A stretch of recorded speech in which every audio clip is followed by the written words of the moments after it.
The sleek silver craft of the Taegean fleet moved silently through the darkness of space. Commander Do-hyun stood tall on the bridge, his gray skin reflecting the blue glow of the control panels. His four-fingered hand swiped across the main display, bringing Earth into focus. "This is the world the scouts identified," he said to his crew. "Abundant water, rich minerals, diverse life forms. Perfect for our needs." Science Officer Ji-woo approached, her datapad showing readings of the planet. "Commander, the dominant species has achieved space travel and nuclear capabilities." "Primitive advancements," Do-hyun replied with a dismissive wave. "Nothing compared to our technology. How many invasion fleets have we sent to similar worlds?" 17, answered Security Chief Kizu from his station. "All successful," Do-hyun nodded. "And this will be 18. Begin the standard approach. Send down a scout team to capture a specimen for study." The bridge crew moved with practiced efficiency. The Taegean had done this many times before. Their home system had been depleted of resources centuries ago, forcing them to become conquerors of inhabited worlds. Their technology was advanced enough that most species never even knew what hit them until it was too late. "Commander, I recommend we capture a specimen from a low population area," Ji-woo suggested. "It will minimize the risk of detection," Do-hyun agreed. "Find an isolated target, something simple to contain." The ship's sensors scanned the surface of Earth, searching for human life signs away from major population centers. After several minutes, Ji-woo pointed to a small blinking dot on the world map. "There, a small human in a wooded area. Readings indicate it's a juvenile. Minimal threat level. On Earth, 10-year-old Mina was having the best day of summer vacation. Her grandparents lived in the countryside, far from the noise and crowds of the city. She loved exploring the stream behind their house, collecting special rocks and watching frogs hop along the water's edge. "I'll find the perfect rock for Dad's collection," she said to herself, carefully examining a smooth, spotted stone. Her father worked for the government in a job he didn't talk much about, but he loved when Mina brought him interesting rocks from her adventures. Mina didn't notice the air shimmer above her. She didn't see the scout ship decloak as it hovered silently overhead. She was too focused on the water and stones to notice anything until a blue beam of light suddenly surrounded her. The light felt warm and tingly. Mina looked up in surprise as her feet lifted off the ground. The stones she had collected fell from her pockets as she rose higher and higher into the air. "What's happening?" she gasped. But no one was there to hear her. In seconds, she was pulled inside the belly of the scout ship. The blue light disappeared, and Mina found herself in a strange, circular room with smooth metal walls. A transparent barrier separated her from three tall, gray-skinned beings who stared at her with large, dark eyes. Most children would have screamed or cried, but Mina was not most children. Her father had always told her to keep calm in emergencies. "Observe everything," he'd say. "Knowledge is power." So instead of panicking, Mina studied her captors. They were about 7 feet tall with slim bodies and long arms. Their heads were slightly larger than human heads with no hair and very small mouths. They wore fitted uniforms with strange symbols on the chest. "Hello," Mina said, waving her small hand. "I'm Mina." The aliens looked at each other in surprise. The one in the middle stepped closer to the barrier and spoke in a series of clicks and whistles. "Sorry, I don't understand," Mina said. The alien held up a small device, speaking into it. After a moment, a robotic voice came from the device. "You are specimen." No fear response. Unusual. Mina crossed her arms. "I'm not a specimen. I'm a human, girl. And you're aliens who just kidnapped me." The three aliens conferred amongst themselves, clearly surprised by her response. "Brave for small thing," the translation device said. "We study you, then decide fate of your world." Mina sat down cross-legged on the floor of her containment area. "My dad works for the government. He says if aliens ever came, we should try to talk to them first."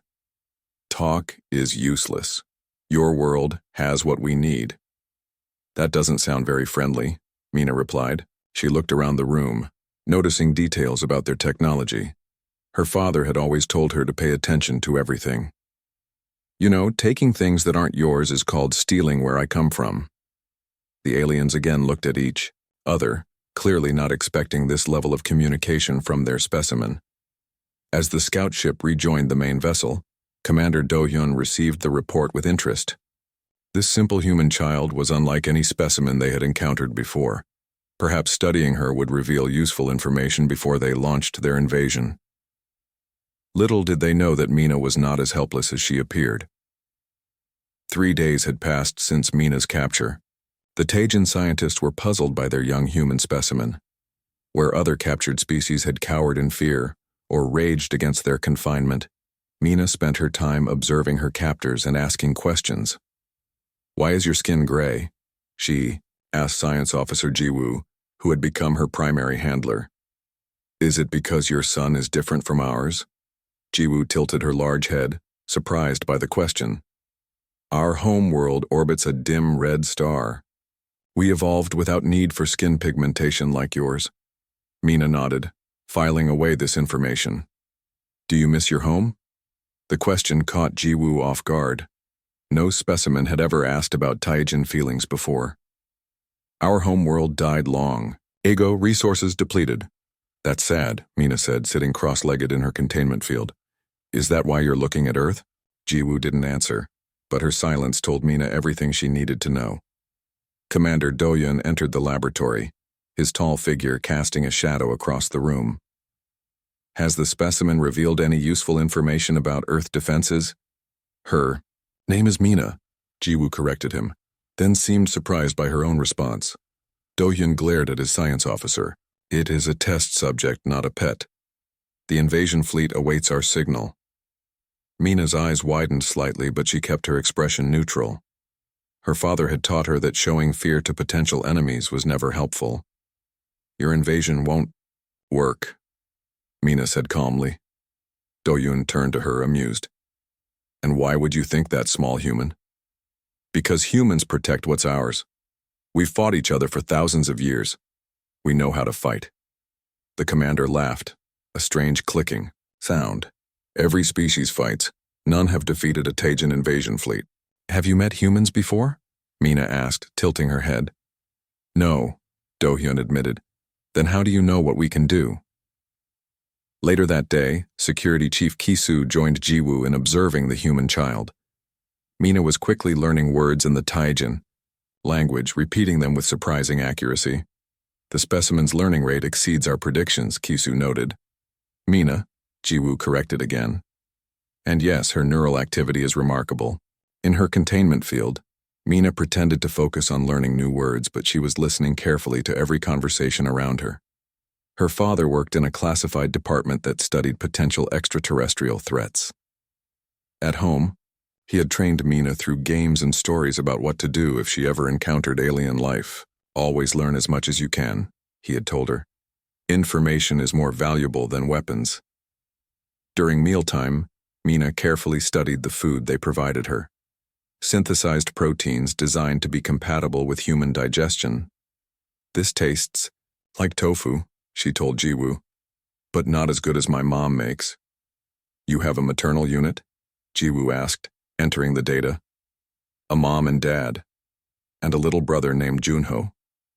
Mina's eyes grew serious. "They're probably very worried about me." Jiwoo felt an unfamiliar sensation, something like guilt. She pushed it aside and continued her questions. "Tell me about human family structures." As they talked, Commander Do-hyun and his tactical team were reviewing Earth broadcasts they had intercepted. Military communications, news feeds, entertainment shows, all were being analyzed to assess Earth's defenses and societal structures. "Their military forces are divided by geographical factions," Ki-soo reported. "They call them countries. They fight among themselves regularly." "Excellent," Do-hyun replied. "Divided species fall easily. But they also unite against common threats," Ki-soo continued, less certain. "Historical records show global cooperation during planetary crises." Do-hyun dismissed this concern. "All species claim unity in their stories. Reality proves otherwise." That night, As the Earth rotated below them, Mina lay on her sleeping platform planning. She had mapped the ship's layout from what she could see, noted the crew's routines, and was learning their language. Most importantly, she had discovered something the aliens didn't realize. Their translation device occasionally activated the ship's computer interface. When Jiwoo checked on her before the sleep cycle, Mina asked innocently, "Do you have stories on your world?" Jiwoo seemed surprised by the question. "Stories?" "Yes, on Earth we tell children stories before sleep, about heroes and adventures." After a moment's hesitation, Jiwoo described an ancient Taijin tale about space travelers seeking new worlds. As she talked, Mina watched how her words triggered subtle reactions in the nearby computer panel. "Thank you for the story," Mina said when Jiwoo finished. "Tomorrow maybe I can tell you about human stories. We have many about visitors from other worlds." "I would find that informative," Jiwoo replied, her large eyes blinking slowly. After Jiwoo left, Mina whispered very specific words in the Taijin language, watching as the computer panel flickered in response. Her father had taught her that all systems have protocols, ways to communicate with them if you know the right words. "Always look for patterns," he had said. "Technology always follows patterns." As the ship's night cycle began, Commander Do-hyun reviewed the day's reports. The human child was proving more interesting than expected, perhaps too interesting. He decided to accelerate their timeline. They had learned enough. It was time to signal the invasion fleet. What he didn't realize was that Mina had already begun implementing her own plan. The command center of the Taijin vessel hummed with activity as officers prepared reports for the approaching invasion fleet. Commander Do-hyun stood before the main view screen, watching the blue-green planet rotate slowly beneath them. Earth looked peaceful from orbit, unaware of the threat hovering above. "The main fleet will arrive in 3 Earth days," announced Communications Officer Hyunki. "They request final assessment of the target." Do-hyun nodded. "Tell them preparations continue as planned. The human species presents no significant challenge." In the laboratory section, Mina sat cross-legged in her containment field, watching Science Officer Jiwoo analyze data. Over the past 5 days, Mina had learned enough of the Taijin language to hold simple conversations without the translation device. "Your world has many weapons," Jiwoo commented, displaying images of Earth's military hardware on her screen. "Yes," Mina replied in careful Taijin words. "Humans fight a lot." "This confirms our assessment. Divided species are easy to conquer." Mina smiled slightly. "You don't understand humans very well." Jiwoo looked up from her work. "Explain." "We fight each other, yes, but we fight hardest when someone else threatens us." Mina traced patterns on the floor with her finger. "Has your species ever faced extinction?" The question caught Jiwoo off guard. "Our homeworld died centuries ago. We survived." "Humans have nearly died out many times," Mina said. "Ice ages, plagues, wars. But we always survive too. Dad says that's what makes us dangerous. We're hard to kill." Commander Do-hyun entered the laboratory, his tall figure commanding immediate attention. "What information has the specimen provided today?" "She speaks of human resilience," Jiwoo answered. Do-hyun made the clicking sound that passed for Taijin laughter. "All species believe themselves special until they face superior technology." Mina looked directly at the commander. "Have you watched our history programs? The ones about wars?" "We have observed your primitive conflicts," Do-hyun replied dismissively. "Then you've seen what humans do to enemies," Mina said quietly. "Even when we're outmatched, we don't surrender. We adapt." Security Chief Kisu, who had been monitoring from nearby, approached with a data pad. "Commander, the human child's claims have some support. Their historical records show numerous instances where technologically inferior human groups developed effective countermeasures against superior forces. Isolated examples." Do-hyun waved his hand. "The invasion plan stands." Later that day, Mina was permitted supervised access to the ship's information systems for what the Taijin called cultural exchange. In reality, They hoped she would reveal more about Earth's defenses while browsing their database. "Can I show you something about humans?" Mina asked Jiwoo. The science officer nodded, allowing Mina to access Earth broadcasts. Mina selected news, footage from recent natural disasters, hurricanes, earthquakes, floods. "Watch how humans respond to crisis," she said. The screens filled with images of rescue teams digging through rubble, medical personnel treating victims, ordinary citizens, forming human chains to save strangers. "These are not soldiers," Mina explained. "Just regular people helping each other. When big problems come, humans work together." Jiwoo studied the footage with growing interest. "This cooperation is unexpected." "It's who we are," Mina said. Simply. "Now imagine if you attacked us. Everyone on Earth would unite against you." That evening, Jiwoo brought her observations to the command staff meeting. The human child raises valid concerns about potential resistance. "You've grown attached to the specimen," Do-hyun accused. "It's clouding your judgment." "I am simply reporting relevant data," Jiwoo countered.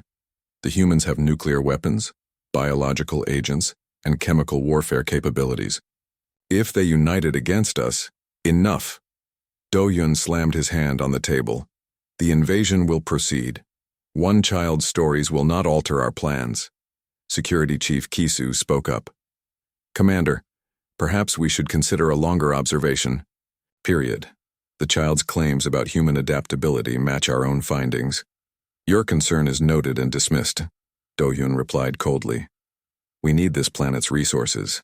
The fleet has already departed our last conquest. There is no turning back." Meanwhile, in her containment area, Mina continued her quiet work. Each night when the guards changed shifts, there was a brief moment when the monitoring was less intense. During these precious seconds, Mina whispered carefully memorized phrases to the computer system. What her captors didn't realize was that Mina's father had prepared her for something like this. Through bedtime stories and games, he had taught her about communication protocols, emergency signals, and how to leave digital breadcrumbs that might be detected. On the 6th night of her captivity, as the ship passed over North America, Mina waited for the shift change. When it came, she quickly whispered a series of words that caused the ship's communication array to emit a brief, powerful burst on a very specific frequency. On Earth, at a classified listening station in the desert, a computer alert sounded. An analyst called her supervisor. "Sir, we've detected a signal matching one of the SETI protocols, but it contains embedded code phrases from the Protective Guardian program." The supervisor's face paled. "That's impossible. Those codes are only known to children of certain government employees." "Yes, sir." The signal came from orbit. Alarm bells began to ring throughout the facility. Back on the Taejan vessel, Do-hyun remained confident in his invasion plans, unaware that Mina's warning had been received. Humans were already beginning to mobilize their defenses, just as Mina had promised they would. The Taejan observation room buzzed with unusual activity. Commander Do-hyun, Science Officer Jiwoo, and Security Chief Kisu stood before the main viewing screen, watching scenes from Earth with growing concern. "What is happening?" Do-hyun demanded, his gray fingers clenching into fists. On the screen, military vehicles moved across highways, aircraft scrambled from bases, naval vessels changed course. Something had triggered Earth's defenses, but the Taejan couldn't determine what. "The humans have detected something," Kisu reported. "Their military forces are mobilizing globally." "Impossible," Do-hyun snapped. "Our cloaking technology is flawless." Mina sat nearby, pretending to draw with the simple writing tools Jiwoo had provided her. She kept her expression neutral, but inside she felt a surge of hope. Her signal had worked. Dad's emergency protocols had been activated. "The human governments are cooperating," Jiwoo noted with surprise, pointing to footage of world leaders in emergency meetings. Nations that were in conflict days ago are now sharing information and resources. Do-hyun turned to Mina, suspicion in his large dark eyes. "What do you know about this?" Mina looked up innocently. "About what?" "Do not play games," Do-hyun hissed. Your species has detected our presence. How? Mina shrugged. I told you humans are good at spotting threats. Maybe you're not as hidden as you think. The commander stared at her for a long moment before turning to Kisu. Check the communication logs. See if any unusual signals have been sent from this vessel. Yes, Commander, Kisu responded, moving quickly to a nearby console. Jiwoo approached Mina while the others were distracted. Did you do something? She whispered. I warned my people, Mina replied quietly. Like I said I would. Jiwoo's eyes widened, but she said nothing more. Hours passed as the Tajan crew monitored Earth's rapid response. Military satellites changed positions. Missile defense systems activated. Communications increased between previously hostile nations. Look, at this, Kisu called out, displaying new footage. Teams of scientists had gathered at research facilities worldwide. Military leaders met with technical experts. Industrial factories shifted production priorities. They're preparing for us, Jiwoo said quietly, just as the child predicted. Do-hyun paced the room. It changes nothing. Our invasion fleet is vastly superior to anything they possess. Commander, Kisu interrupted, we've detected unusual energy signatures from several Earth locations. They appear to be powering up weapon systems we didn't know existed. The security chief displayed readings that showed massive energy buildups at sites in North America, Asia, and Europe. What are those? Do-hyun demanded. Unknown, but they appear to be directed energy weapons, Kisu replied. Far more advanced than our intelligence suggested they possessed? Mina smiled slightly. Her father had often told her, the best weapons are the ones your enemy doesn't know about until it's too late. Later that day, as Earth continued its frantic preparations below, Jiwoo brought Mina a meal in her containment area. Your people. Move quickly, the science officer observed. Humans are good at emergencies, Mina replied, taking a bite of the synthetic food. We've had lots of practice. The commander still believes we will win easily. Mina put down her food. Can I show you something else about humans? Jiwoo hesitated, then nodded. She brought up the information terminal. Show me footage of human parents protecting their children, Mina requested. The screen filled with scenes, parents shielding children during disasters, rushing into burning buildings, fighting off attackers, performing incredible feats of strength when their children were in danger. This is what you're facing, Mina explained. Every human on Earth would fight like this to protect their home, not just soldiers. Everyone. Jiwoo watched in silence, her large eyes blinking slowly. And one more thing, Mina continued. Show historical footage of human asymmetric warfare. New images appeared. Smaller forces defeating larger ones through guerrilla tactics, clever innovations, and sheer determination. Even if you win the first battle, Mina said quietly, humans would never stop fighting back. That evening, the command staff gathered to discuss the situation. The invasion fleet was just 2 days away. Decisions needed to be made. The humans know we're here, Kisu reported. They're preparing defenses we didn't anticipate. And coordinating globally, Jiwoo added. They've suspended their internal conflicts to face us together. Do-hyun's face hardened. We've conquered 17 worlds. We will not be deterred by primitive defenses. Commander, Jiwoo said carefully, I believe we should reassess. The child's warnings have proven accurate so far. The specimen is manipulating you, Do-hyun snapped. A junior officer rushed into the room. Commander, we've detected something approaching from Earth. On the main screen, a small craft appeared, rising from the atmosphere. It was clearly heading toward their position. Impossible, Do-hyun whispered. They shouldn't be able to see us. It's on an intercept course, Kisu confirmed, and it's broadcasting a message in our language. The message played through the ship's speakers. Tajan vessel, we know you. Have one of our children. Return her unharmed and depart our system immediately. This is your only warning. All eyes turned to Mina, who smiled calmly. I told you, she said simply. Humans protect what's ours. Red alert lights flashed throughout the Tajan vessel as Commander Do-hyun stared at the view screen in disbelief. Not one, but 7 Earthcraft now surrounded their ship. having appeared from seemingly nowhere. The human vessels were smaller but positioned strategically, their weapon systems powered and ready. "How did they find us?"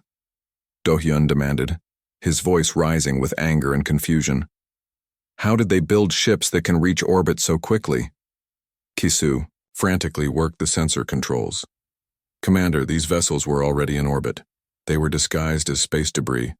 Our scanners registered them as inactive satellites." Mina sat calmly in her containment field, watching the chaos unfold among the Taejin crew. She wasn't surprised. Her father had told her stories about sleeping sentinels that orbited Earth, waiting for the right signal to activate. "You should answer their message," Mina suggested. "They won't wait forever." Do-hyun spun to face her, his tall figure looming over the small human child. "What have you done?" he hissed. "I told you from the beginning," Mina replied simply. "Humans protect what's ours." The ship's communication system chimed again as another message arrived from the lead Earth vessel. "Taejin Commander, we are transmitting coordinates for a neutral meeting position. Send representatives to discuss terms. You have 30 minutes to comply." Ji-woo approached Do-hyun, speaking in a low voice. "Commander, we must consider our options carefully. The invasion fleet is still 2 days away. We cannot show weakness," Do-hyun snapped. "With respect," Ki-soo interjected, "we should gather more information. If these humans have technology that can detect and counter our cloaking systems, the invasion fleet needs to know." After tense minutes of debate, Do-hyun reluctantly agreed to meet with the humans. He ordered a small shuttle prepared with Ji-woo, Ki-soo, and Mina to accompany him. As they boarded the shuttle, Mina looked up at Ji-woo. "Don't worry," she said quietly. "Humans can be reasonable when given the chance." The shuttle departed the main ship, moving slowly toward the coordinates provided by the Earth vessels. They approached a larger human craft that had opened a docking bay to receive them. Inside the Earth vessel, 4 humans waited in a simple meeting room. 3 wore military uniforms from different nations. The 4th, a man in a dark suit, stepped forward as the Taejin party entered. "Mina," he called out. "Dad!" Mina broke from the group and ran to her father, who swept her into a tight hug. "Are you okay?" he whispered, checking her for injuries. "I'm fine," she assured him. "I did what you taught me." Her father nodded proudly, then turned to face the Taejin. His expression hardened as he addressed them in perfect Taejin language. "I am Director Sun-woo, Earth Defense Coalition. You have violated our space and abducted a citizen of Earth. These are acts of war." Do-hyun's large eyes widened in surprise at hearing his own language. "How do you speak?" "We've been studying your communications since you entered our system," Director Sun-woo explained. "My daughter provided the rest." "Impossible," Do-hyun protested. "She is just a child." Sun-woo placed a protective hand on Mina's shoulder. "A child who remembered her training perfectly, who learned your language and systems fast enough to send us everything we needed." Mina smiled up at her father.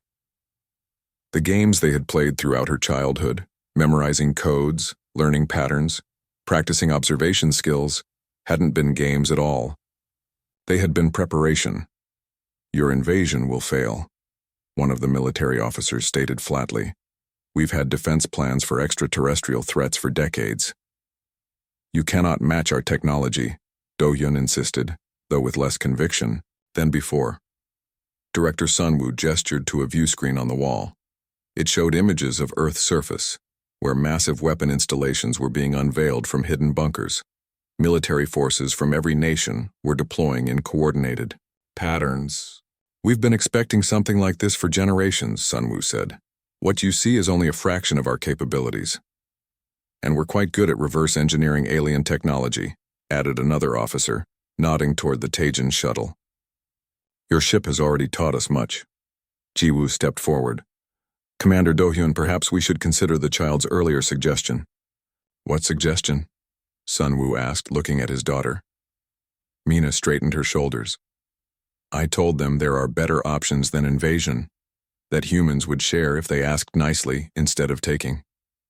The room fell silent as Do-hyun considered his position. The invasion fleet was still coming, but if these humans truly had the capabilities they claimed, it could face serious resistance. "What are you proposing?" he finally asked. "A different kind of relationship," Director Sunwoo replied. "Trade instead of conquest. Knowledge exchange instead of subjugation. But first you must recall your invasion fleet." "And if I refuse?" Sunwoo's expression hardened. "Then we demonstrate exactly what happens when all of humanity unites against a common enemy." As the negotiations continued, Mina watched the Taejin commander's resolve weaken. She knew the moment when he made his decision, the slight drop of his shoulders, the changed tone of his voice. Later, as they returned to the Taejin vessel to send the stand-down signal to the invasion fleet, Jiwoo spoke quietly to Mina. "You knew this would happen," the science officer observed. Mina nodded. "Humans always have a backup plan. Dad says the best victory is the one where nobody has to fight." As Earth rotated peacefully below them, the Taijin commander sent his message. "Fleet commander, abort invasion. Initiating diplomatic protocol instead. These humans are not what we expected." Mina smiled. Sometimes the smallest voices carried the most important warnings.